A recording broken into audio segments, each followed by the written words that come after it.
करने से पहले सो समाज में जन्मे सभी संतों गुरुओं के चरणों में श्रद्धा सुमन अर्पित करते हुए विश्व को शांति का संदेश देने वाले तथागत गौतम बुद्ध, छत्रपति साहू जी महाराज, सम्राट अशोक मौर्य, ज्योतिबा फुले, नारायण गुरु ललई यादव, कर्पूरी ठाकुर, बाबू जगदेव कुशवाहा, फूलन देवी के चरणों में श्रद्धा सुमन अर्पित करते हुए मान्यवर कांसीराम साहब के चरणों में श्रद्धा सुमन अर्पित करते हुए अपनी नेता सुश्री बहन कुमारी मायावती जी के नीति सिद्धांतों में आस्था रखते हुए एवं जिस इलाके में एक कार्यक्रम हो रहा है, इस इलाके के बहुत ही समाज सेवी पूरा जीवन अपना समाज के लिए समर्पित करने वाले हम लोगों के पूर्वज तरक बिंद जी के चरणों में श्रद्धा सुमन अर्पित करते हुए एवं बहुजन समाज पार्टी को रामगढ़ विधानसभा में तृणमूल ताकतों सांप्रदायिक ताकतों को रोकने के लिए AIMIM के राष्ट्रीय ध्वज अकबरुद्दीन ओवैसी साहब द्वारा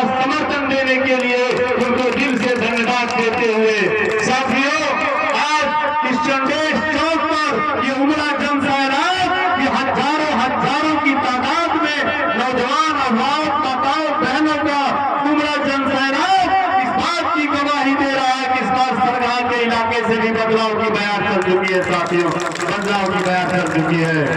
ये लड़ाई सिर्फ विधायक बनाने की नहीं है, यह लड़ाई सामाजिक परिवर्तन की लड़ाई है। और इस सामाजिक क्रांति में सरगाह के जितने भी वासी है, सरगाह के जितने भी नौजवान माताएं बहनें अभिभावक हैं, मैं आप सबसे विनती करने आया हूँ।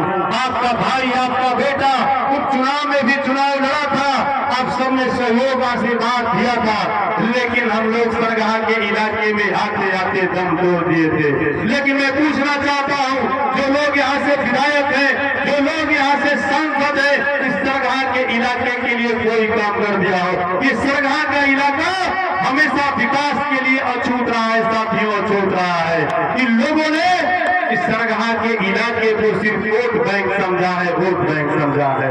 मैं पूछना चाहता हूँ, यहाँ सरगाह के जितने भी अभिभावक के गार्जियन है, क्या इस इलाके में एक भी कोई डिग्री कॉलेज है जहाँ पर आपके बच्चे और बच्चियां पढ़ाई कर सके? एक को ऐसा स्वास्थ्य केंद्र बनल बा जहाँ पर आपके परिजन का बेहतर इलाज हो सके? आज तक जवन नहर बानी सन, सो नहर प्राणी को जवन गारा चौबे नहर बा, तिरागर माइनर बा, एक पक्की करण भाई बा, पानी समय से पहुंचेगा खेत में, फिर वोट क्यों देते हैं आप? अभी बाढ़ आई थी, 3 बार इस भरिया नदी में बाढ़ आई, मैं भी आया था, मैंने देखा हर साल बाढ़ आती है और हर साल विधायक और सांसद जी आते हैं, फोटो खिंचाते हैं, पेपर में और मीडिया में बयान मिलता है कि 10 दिन में किसानों को मुआवजा मिल जाएगा। मैं सरगाह के किसानों से पूछना चाहता हूँ, क्या किसानों को मुआवजा मिल गया? मिल गया मुआवजा? फिर इन झूठों को आप क्यों वोट देते हैं? ये सिर्फ झूठ बोलकर आपके वोट को लेकर अपनी तिजोरियों को भरते हैं।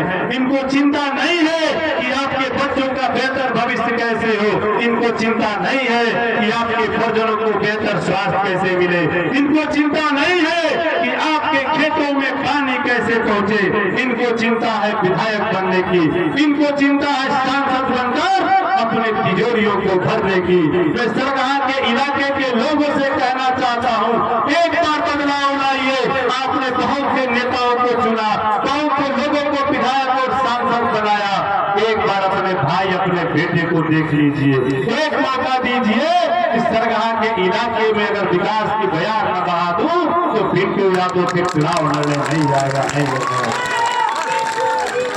साथियों, ये चंडेश चौक है और इस इलाके के सबसे बड़ी बाजार है। हमको लगता है कि ये 4 पंचायत के साथ साथ अगल बगल की रामगढ़ की जो पंचायतें हैं, सिजवा पंचायत हो गई, अहिवास पंचायत हो गई, लगभग इस रामगढ़ विधानसभा के 8 पंचायतों का एक चंडेश बाजार है, 9 पंचायतों का। लेकिन मैं पूछना चाहता हूँ, यहाँ जितने भी हमारे बाजारवासी हैं, जितने भी हमारे व्यवसायिक वर्ग के तमाम समाज के लोग हैं, आज तक इस चौक पर एक मात्र छोटी सी स्ट्रीट लाइट भी नहीं लगी है। स्ट्रीट लाइट तो कोई लाइट लगा था?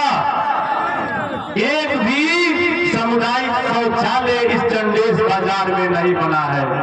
सोचिए कौन सा विकास का कार्य इन लोगों ने किया है। सिर्फ आपको वोट बैंक समझते हैं, आपके दरवाजे पर आते हैं, कोई नीतीश कुमार के नाम पर वोट लेके जाता है, कोई तेजस्वी यादव के नाम पर वोट लेके जाता है, कोई मोदी जी के नाम पर वोट लेके जाता है, कोई उपेंद्र कुशवाहा जी के, मनोज तिवारी जी के नाम पर, सम्राट चौधरी के नाम पर वोट लेके जाता है।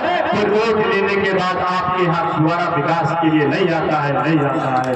एक बार बदलाव करिए, आपने नेता को चुना है, एक बार जनता को चुनिए, एक बार अपने बीच का रहने वाला आपका भाई, आपका बेटा, उसको चुनिए। अगर विकास नहीं हुआ तो पिंटू यादव फिर दोबारा चुनाव लड़ने नहीं आएगा, लड़ने नहीं आएगा। मेरी जो सोच है, हम लोगों ने पढ़ाई काशी हिंदू विश्वविद्यालय जो विश्व के 10 विश्वविद्यालयों में अपना स्थान रखता है बेजू, हम लोगों ने वहां से पढ़ाई किया है। हम लोगों को शिक्षा का महत्व जानते हैं और बाबा साहब ने कहा था कि शिक्षित करो, संगठित रहो, संघर्ष करो। बाबा साहब ने कहा था कि शिक्षा वो शेरनी का दूध है जो पिएगा वो दहाड़ेगा। लेकिन इन लोगों ने आपके बच्चे और बच्चियों को शिक्षा से महरूम रखा है, महरूम रखा है, क्योंकि ये जानते हैं ये गरीब समाज है, शोषित वंचित पिछड़ा दलित दलित समाज है। अगर इसके बच्चे पढ़ लेंगे तो ये अपने हक और अधिकार को जानने लगेंगे, और जब अपने हक अधिकार को जानने लगेंगे उस दिन इन लोगों का धोती कुर्ता और पैजामा कुर्ता खूंटी पर लगा जाएगा, खूंटी पर।